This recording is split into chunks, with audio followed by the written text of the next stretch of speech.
저는 오늘 본문의 말씀을 가지고 하나님의 진노를 돌이킨 자, 이런 제목으로 하나님 말씀을 증거하도록 하겠습니다. 성경에 선줄로 생각하는 자는 넘어질까 조심하라, 이런 말씀이 있지요. 우리가 신앙이 좋아졌다, 이젠 이만하면 충분하다 할 때 위기가 찾아온다는 거예요. 이스라엘 백성들이 광야 40년 동안 겪은 중요한 경험 중에 하나는 이스라엘이 영적으로 최고점에 도달하면 곧바로 최저점으로 떨어졌다는 겁니다. 그러므로 영적으로 가장 충만할 때가 가장 위험할 때라는 것을 우리에게 교훈해 주고 있습니다. 출애굽기 25장에서 31장에 보면 모세가 시내산 꼭대기에 올라가서 하나님의 계시를 받습니다. 그리고 하나님께서 친히 쓰신 십계명의 두 돌비를 받아서 성막에 관한 모든 계시를 받아서 내려옵니다. 기분 좋게 내려오는데 산 아래에서는 무슨 일이 일어났습니까? 대제사장 아론이 금송아지를 만들어 놓고 이것이 여호와라고 선포하고 백성들로 하여금 우상을 섬기게 했다는 거예요.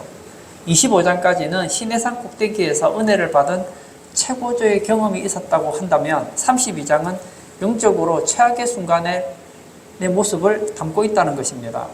레위기 8장 9장도 마찬가지입니다. 아론과 그 아들들이 제사장으로서 안수를 받아요. 그리고 첫 번째 사역을 시작할 때 하나님의 영광이 나타났습니다. 하나님께 제물을 드렸더니 하늘에서 불이 떨어져서 제물을 다 태우고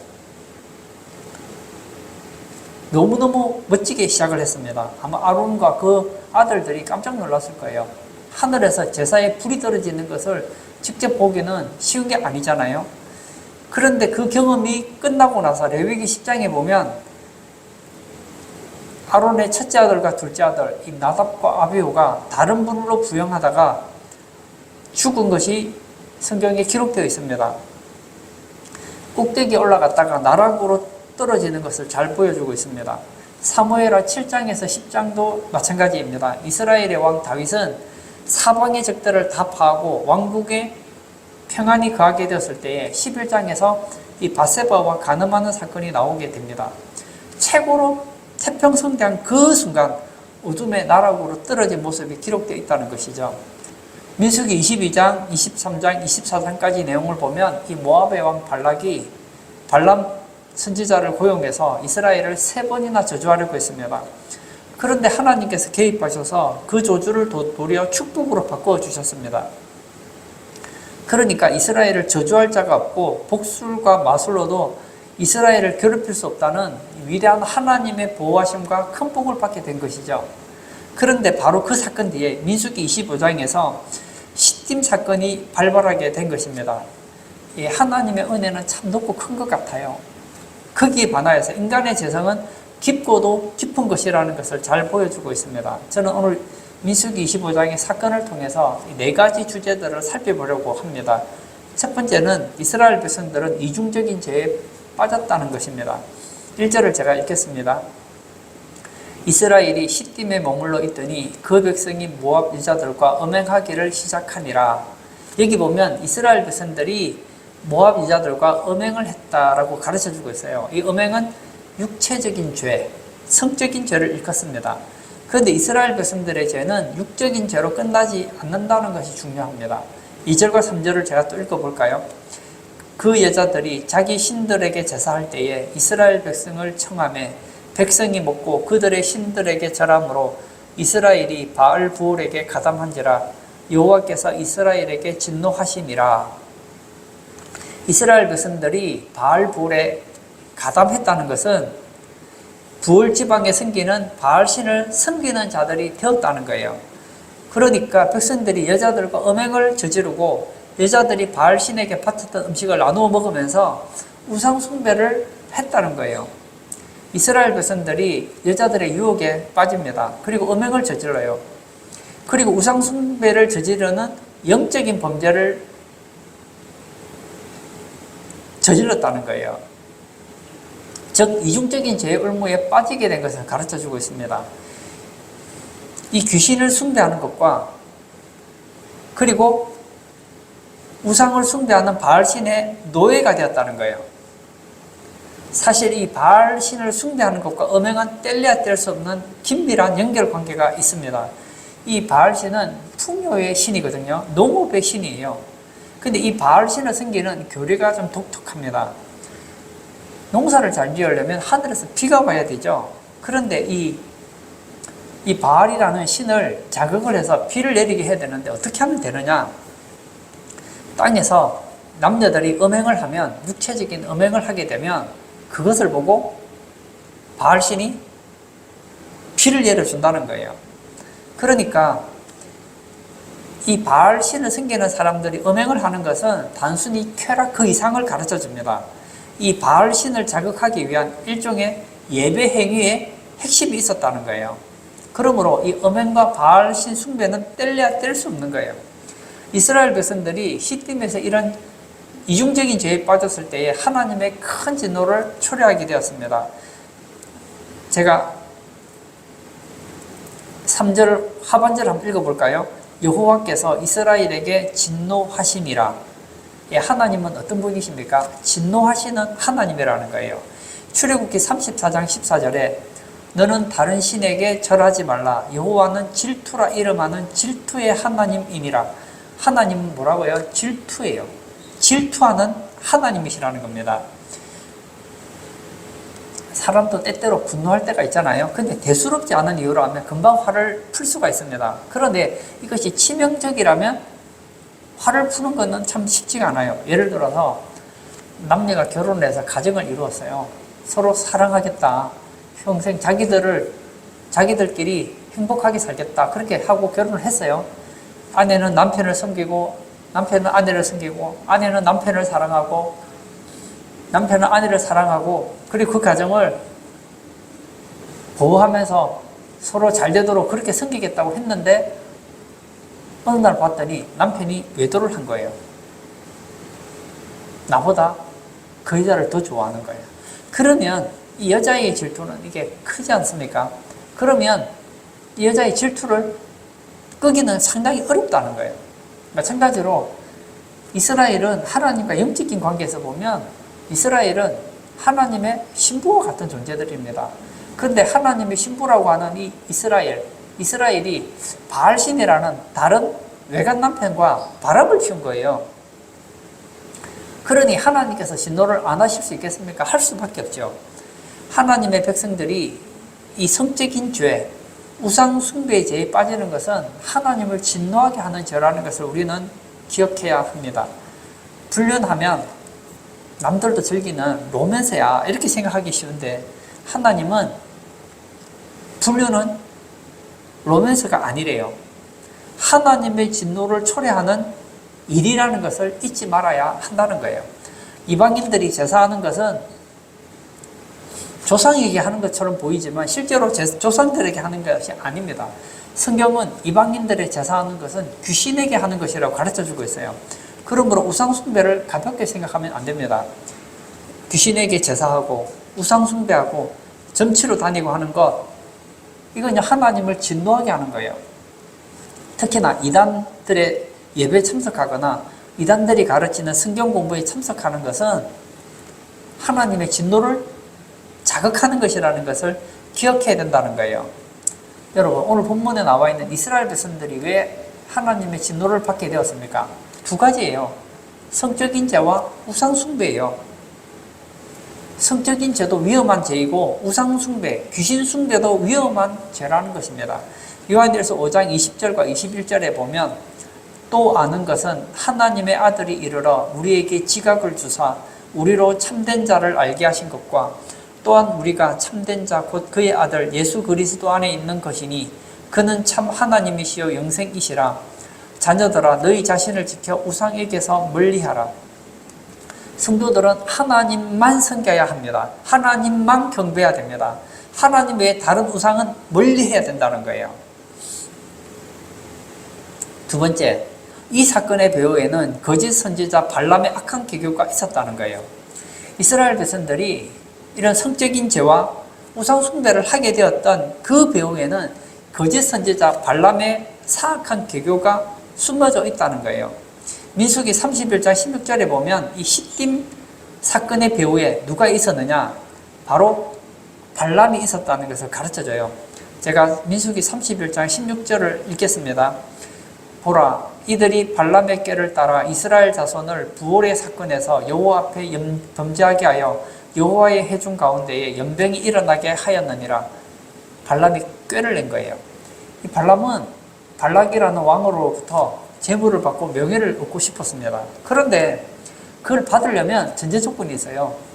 이스라엘을 저주해야 되었습니다. 그래서 재물을 놔두고 짐승을 놔두고 저주를 하려고 하는데 하나님께서 개입하셔서 저주를 못하게 하는 거예요. 저주하기는 그냥 오히려 축복을 하게 되었습니다. 근데 이 점쟁이가 굉장히 고집이세요.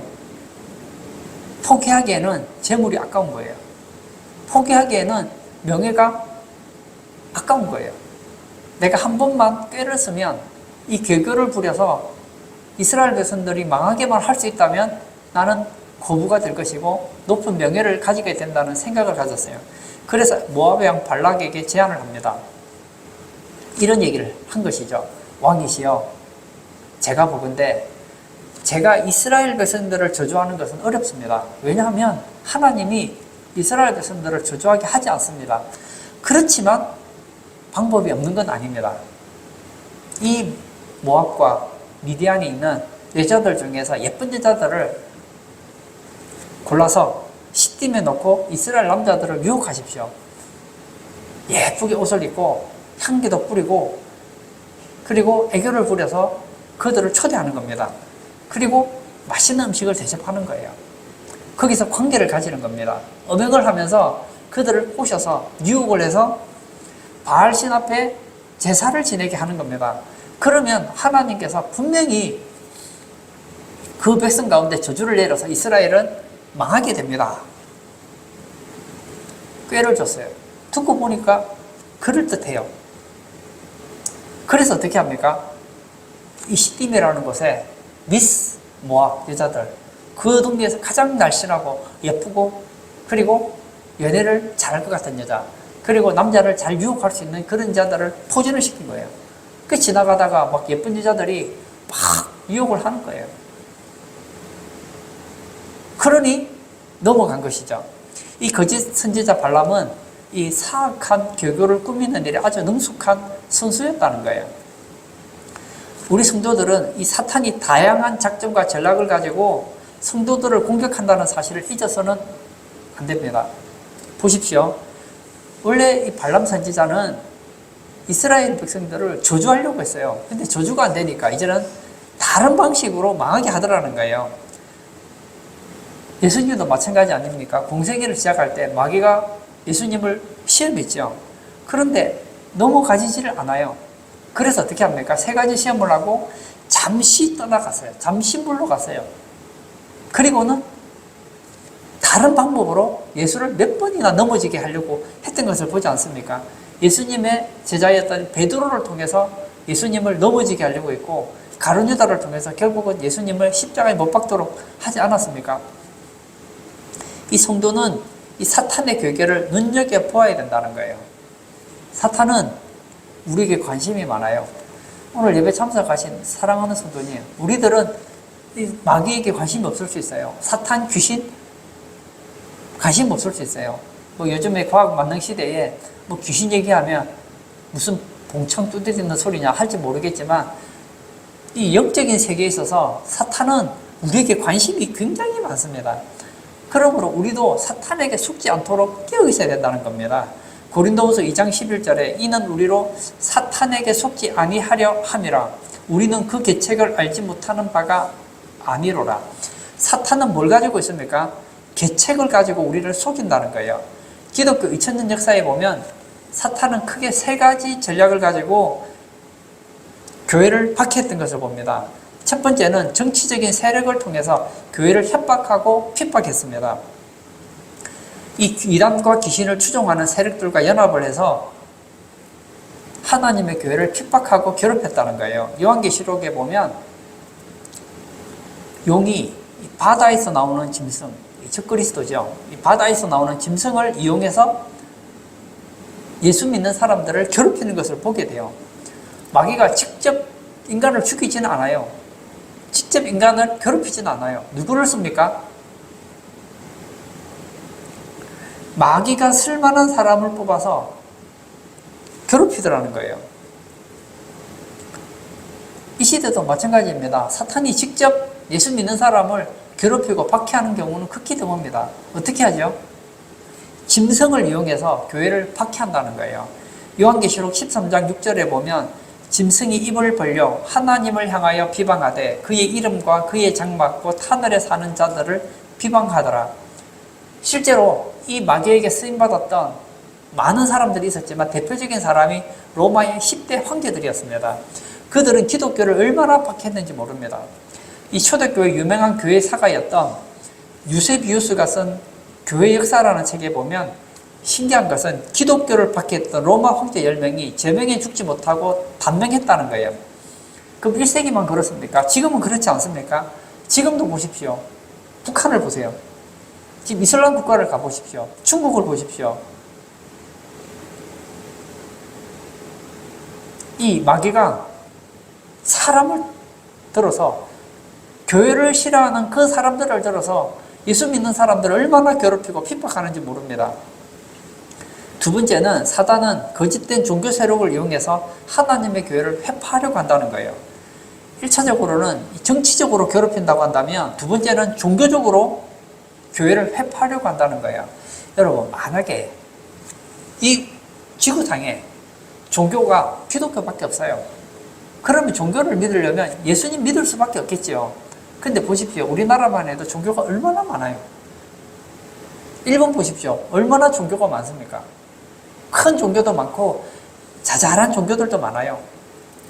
우리 주변에 보면 주술사, 무당, 점장이, 박수, 이당 온갖 종교 세력들이 있습니다. 그 세력들이 교회를 공격한다는 거예요. 요한계시록에 보면 땅에서 나오는 짐승이 있고 바다에서 나오는 짐승이 있다고 그랬습니다. 이 바다에서 나오는 짐승이 정치적으로 교회를 박해하는 거라고 하면 땅에서 나오는 짐승은 종교적으로 교회를 파괴하려고 하는 세력이라고 할 수 있습니다. 요한계시록 13장 11절에 보면 내가 보매 또 다른 짐승이 땅에서 올라오니 어린 양같이 두 뿔이 있고 용처럼 말을 하더라. 겉으로 볼 때는 어린 양 같아요. 그리고 두 뿔이 있고 말을 하는데 용처럼 말하는 거예요. 분명히 겉으로 볼 때는 양이에요. 꼭 진짜 같아요. 근데 그 안에는 뭐가 있더라고요? 용이 있더라는 거예요. 귀신들도 허황된 교리를 얼마나 잘 만들어내는지 모릅니다. 대표적인 게 발람 선지자가 이스라엘 백성들로 하여금 우상숭배하게 했던 이 가나안의 종교들 아닙니까? 그 가나안 종교의 대표적인 종교가 뭐였습니까? 바알신 아니에요. 풍요의 신, 농사의 신, 그런 게 솔직히 어디 있습니까?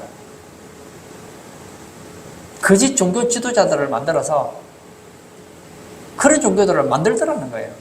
우리 주변에 보면 제가 종교 이름을 말하지 않겠어요. 온갖 종교들이 있잖아요. 그리고 교회 다니다가 실망하면 나는 교회보다는 절이 나한테 맞는 것 같아. 나는 불교가 맞는 것 같아.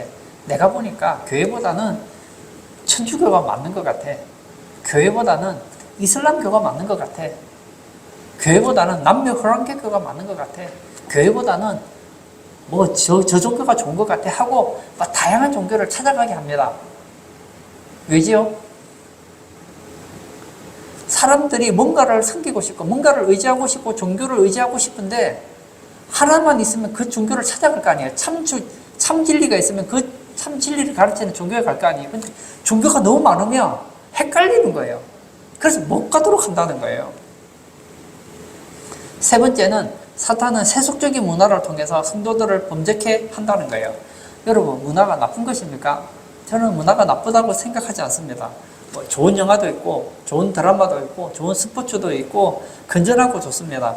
그러나 그 문화 속에 사탄이 교회에 대한 나쁜 이미지를 심어주고 있다는 것도 여러분들은 잊지 말아야 합니다. 여러분, 용은 우리가 대적해야 될 대상이잖아요. 용은 좋아할 대상이 아니에요. 근데 영화를 보십시오. 이 사탄을, 용을 친구처럼 용을 아주 친근하게 마치 인간을 도와주는 그런 존재인 것처럼 미화해요. 그래 꼭 그런 건 아니지만 영화를 통해서 중간중간에 교회에 대한 나쁜 이미지를 문화라는 이름으로 삽입을 해요.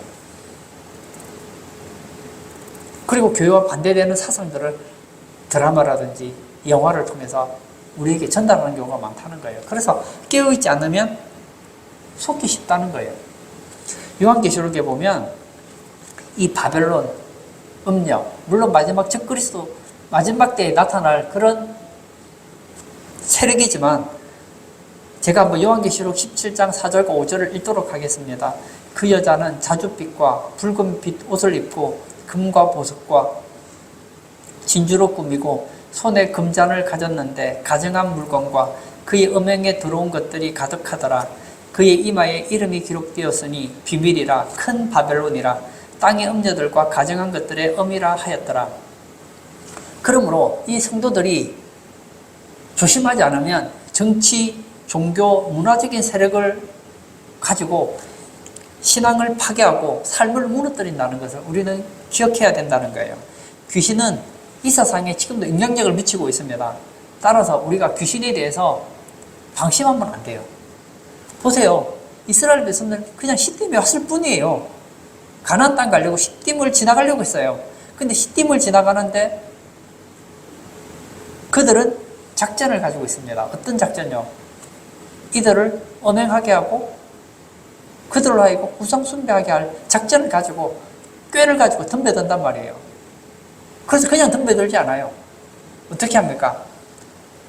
예쁜 여자가 애교를 부리는 거예요. 처음부터 음행을 했겠습니까? 처음부터 하자고 했겠어요? 지나가는데 예쁜 여자가 그러는 거예요. 맛있는 냄새를 풍기는 거예요. 잠깐 여기 들어와서 음식이 있는데 같이 좀 드시지 않겠냐고, 차라도 한잔 하지 않겠느냐고 했겠죠. 그러면 뭐 차 한잔 마시는 거는 뭐 문제가 됩니까? 그래서 차를 마셔요. 음식을 마셔요. 마시는데 여자가 자꾸만 눈을 깜빡깜빡거리면서 미소를 짓는 거예요. 옷을 살짝 어깨를 보였다 안 보였다 그렇게 하면서 남자를 유혹하는 거예요. 이 남자가 보니까 이 여자가 지금 나한테 관심이 있는가 보다. 그래서 관계를 가졌어요. 가졌더니 소원이 하나 있대요.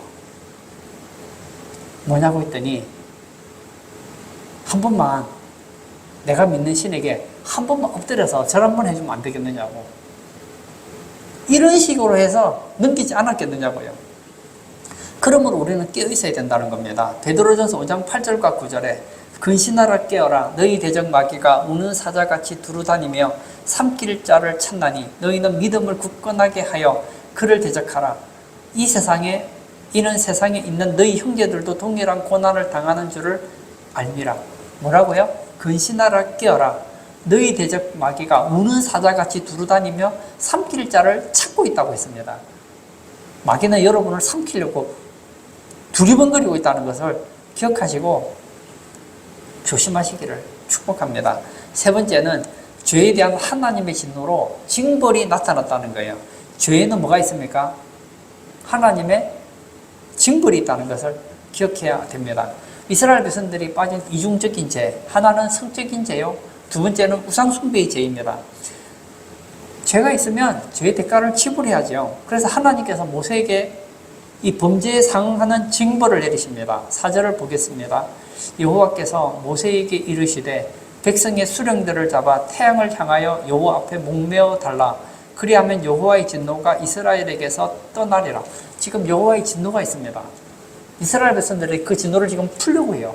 그러나 하나님은 그 문제를 합법적으로 풀기를 원합니다. 어떻게 하라고요? 백성의 수령들을 잡아서 태양을 향하여 여호와 앞에서 목을 매달라는 거예요. 다시 말하면 공개 처형하라는 거예요. 왜 수령들을 죽여 했을까요? 모르긴 해도 이 수령들 중에서 상당히 많은 사람들이 이 두 가지 죄에 빠졌을 겁니다. 뿐만 아니에요. 그들은 수령이라는 것은 지도자잖아요. 그러면 그 지역에 있는 자기에게 소속된 사람들이 지금 음행을 하고 있는 걸 뻔히 보고 있으면서도 가만히 있다는 것은 죄를 방관하는 죄를 갖추고 있단 말이에요. 그러므로 지도자로서 책임을 지고 죽어야 된다는 거예요. 그러면 모세가 어떻게 해야 됩니까? 재판관들을 불러서 수령들을 모아야 되겠죠. 그리고 말을 해야 됩니다. 너희들이 죄를 지었다. 너희들은 우상 숭배를 했고 우상 숭배하는 사람들을 내버려 두었다. 너희들은 죽을 것이다. 어떻게 죽는다고요? 너희들은 여호와 앞에서 목매달아 죽게 될 것이다. 죽여버렸어야 됐어요. 그런데 모세가 이 수령들을 좋게 생각했는지 아니면 다른 생각이 있었는지는 모르겠지만 하나님 명하신 대로 준행하지 않고 다른 얘기를 합니다. 5절을 볼까요? 모세가 이스라엘 재판관들에게 이르되 너희는 각각 바알부올에게 가담한 사람들을 죽이라 하니라. 재판관들에게 뭐라고 합니까? 바알부올에 가담한 사람들을 죽이래요. 여러분, 이건 하나님이 하신 말씀과 달라요. 하나님은 바알부올에 가담한 사람들을 죽이라고 한 것이 아니고 수령들을 죽이라고 했어요. 그래 그냥 죽이라고 한 게 아니에요. 어떻게 하라고요? 해 아래에서 공개 처형을 하라고 했단 말이에요. 하나님의 명령을 어겼습니다. 그러자 백성들이 이 모세의 말을 듣고 울기 시작합니다. 6절 볼까요? 이스라엘 자손의 온 회중이 회막문에서 울 때에 뭐라고요? 이스라엘 백성들이 우는 거예요. 재판관들에게 우상 숭배한 사람 죽이려고 하니까 지금 그 중에는 내 자식도 있을 것이고 내 남편도 있을 것이고 내 아버지도 있을 것이고 내 친척들도 있을 것이고 내 친구들도 있을 것이고 이제 내 주변의 사람이 죽는구나 생각하니까 이제 하나님의 심판이 임하는구나를 생각하니까 막 사람들이 두려워서 울기 시작했다는 거예요. 사실 수령들을 죽으면 백성들이 울 일이 없는데 모세가 하는 말 때문에 백성들이 두려워서 울기 시작했다는 거예요. 그리고 재판관들이 힘이 있습니까? 솔직한 얘기로 이 당시 재판관이라고 하면 레위인들일 텐데 그 많은 이스라엘 백성들을 잡아 죽일 수 있겠느냐고요. 아무 일도 일어나지 않아요. 성경에 보면 모세가 이 말을 했지만 이 재판관들, 레위인들이 재판관이었을 텐데 이 레위 재판관들이 사람을 죽였다는 얘기가 나오지 않아요. 결국 하나님의 징벌이 실행되지 않은 거예요. 그 이유는 모세가 하나님 말씀대로 순종하지 않았기 때문입니다. 그러자 두 가지 일이 발생했습니다. 하나는 대범한 번제가 나타났다는 거예요. 6절 하반절을 제가 또 읽겠습니다. 이스라엘 자손 한 사람이 모세와 온 회중의 눈앞에 미디안의 한 여인을 데리고 그의 형제에게로 온지라. 지금 백성들은 지금 울고 있습니다. 왜죠? 이제 우리가 죽게 생겼구나. 하나님의 심판을 받아서 이제는 우상 숭배한 사람들이 다 죽게 생겼구나 생각하니까 막 울고 있는 거예요. 근데 그런 울고 있는 가운데 한 남자가 모압 여자를 데리고 대낮에 모세와 온 백성이 보고 있는데 자기 장막으로 들어가는 것이 아닙니까? 지금 그 부분이 누가 있습니까? 부모가 있고 형제들이 있었을 거예요. 자기 장막에서 음행을 저지르겠다는 거예요. 이것은 모세의 명령을 넘어서 하나님의 진노를 촉발시키는 죄를 저질렀다는 거예요. 이 14절과 15절에 보면 이 남자의 이름은 시므리요 이 모압 여자 이름은 고수비라고 기록되어 있습니다. 이 시므리와 고수비는 온 회중이 보는 앞에서 대범하고도 파렴치한 범죄를 저질렀습니다. 가만히 놔두면 어떨까요? 괜찮구나. 이제는 지금까지는 몰래 그냥 지나가다가 모압 여자가 있는 텐트에 들어가서 아마도 일을 저질렀겠죠. 이제는 그 정도가 아니에요. 예쁜 여자 있으면 데리고 자기 텐트에 들어가서 범죄하게 된 거예요. 또 한 가지는 백성들에게 연병이 퍼지기 시작했다는 겁니다. 언제부터 퍼졌는지는 모르겠어요. 그러나 제가 보는 데는 언제 퍼졌느냐? 모세가 하나님 말씀을 불순종할 때 그 순간부터 이제 연병이 퍼지기 시작합니다. 막 사람들이 죽어나가기 시작하는 거예요.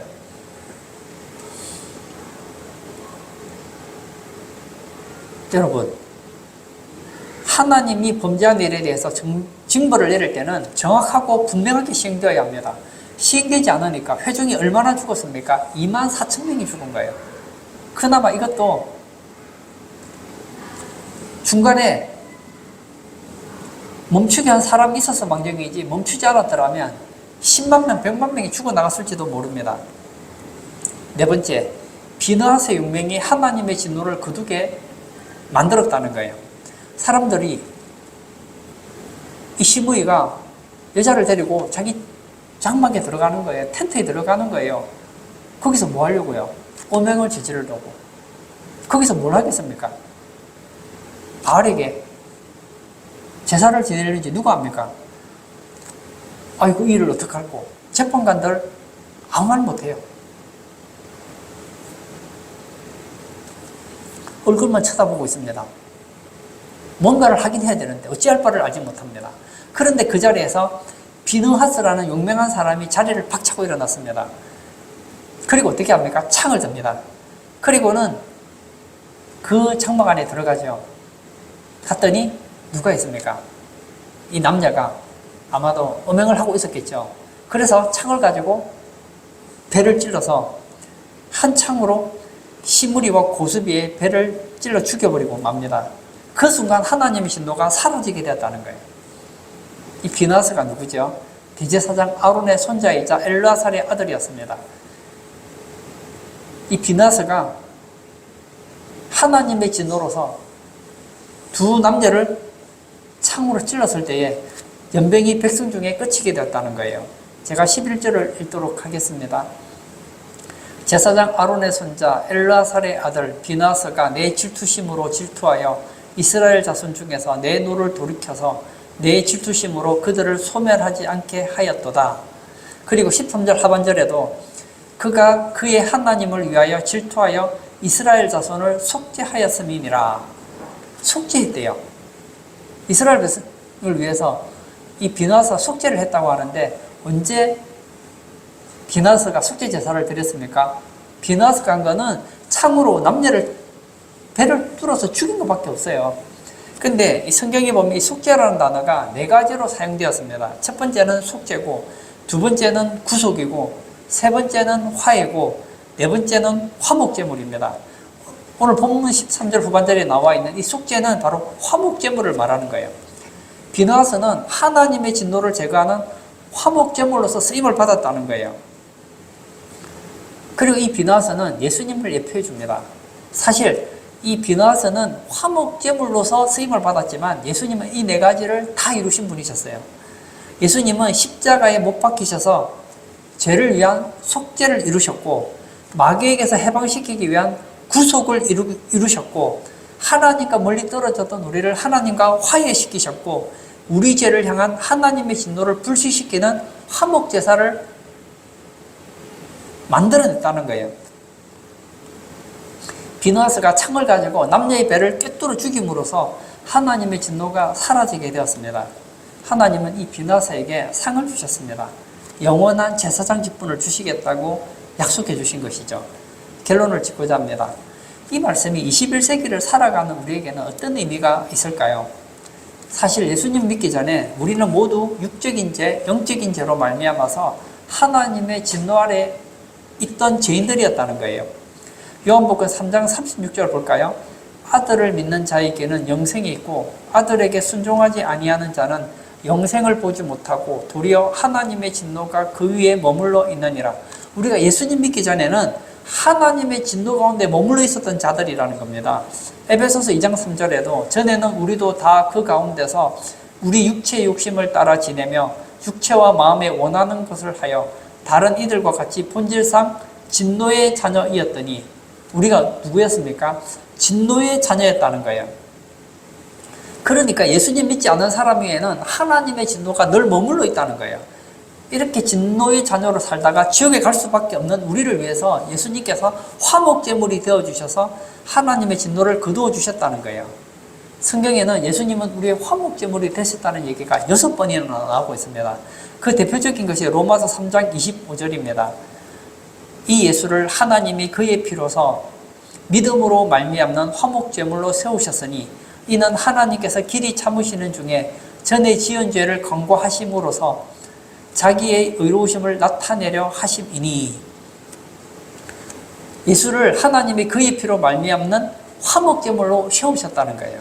그리고 요한일서 2장 2절에도 그는 우리 죄를 위한 화목제물이니 우리만 위할 뿐 아니라 온 세상의 죄를 위함이심이라. 우리를 위한 화목제물 되는 거 맞지요? 그런데 우리뿐만 아니라 온 세상의 죄를 위한 화목제물도 되신다는 거예요. 요한일서 4장 10절에도 사랑은 여기 있으니 우리가 하나님을 사랑한 것이 아니요 하나님이 우리를 사랑하사 우리 죄를 속하기 위하여 화목제물로 그 아들을 보내셨음이라 기록되어 있습니다. 그렇습니다. 비나스가 하나님의 진노에 대해서 속죄가 되었던 것처럼, 화목제물이 되었던 것처럼 예수님이 하나님이 우리에 대한 그 진노에 대한 화목제물이 되셨기 때문에 이제는 우리는 하나님과 가까워질 수 있게 되었다는 거예요.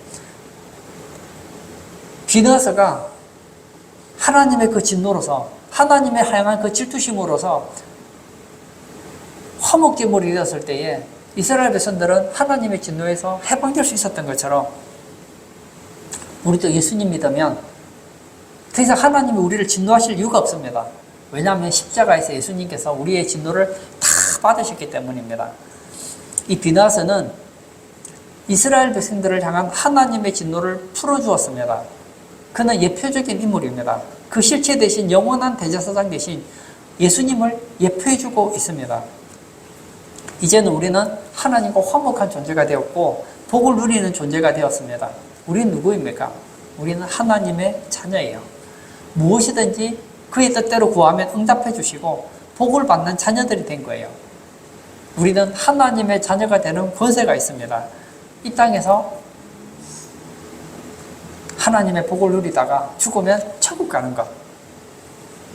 이것이 우리의 인생입니다. 그러므로 우리를 향한 그 하나님의 자비로우심을 믿으시고 예수님의 그 속죄의 화목제물 되심을 감사하며 주 안에서 하나님 기뻐하는 그런 복된 신앙인들 다 되시길 축복합니다. 기도하겠습니다. 이스라엘 백성들이 엄행의 죄와 우상의 죄를 지었을 때에 하나님은 진노하셨고 그들을 징벌하실 수밖에 없었습니다. 하나님의 진노가 그들 위에 있었습니다. 그 진노를 누군가가 막지 않았더라면 이스라엘 백성들은 다 죽는 거예요. 그러나 비나스가 창을 가지고 엄행하는 두 남녀를 찔러 죽임으로 속죄가 되었던 것처럼 예수님께서 십자가에서 피 흘려 죽으심으로 하나님의 진노에 대한 화목제물이 되셨다는 거예요. 이 시간 기도할 때 예수님이 우리를 위해서 화목제물이 되셨다면 이제 우리가 하나님과 화목하게 지내야 되지 않겠습니까? 이 시간 기도할 때 하나님, 평생 하나님 기뻐하며 하나님과 화목한 관계, 친밀한 관계, 사랑의 관계 가지는 그런 복된 성도 되게 해달라고 기도하시고 자유롭게 개인 기도하도록 하겠습니다.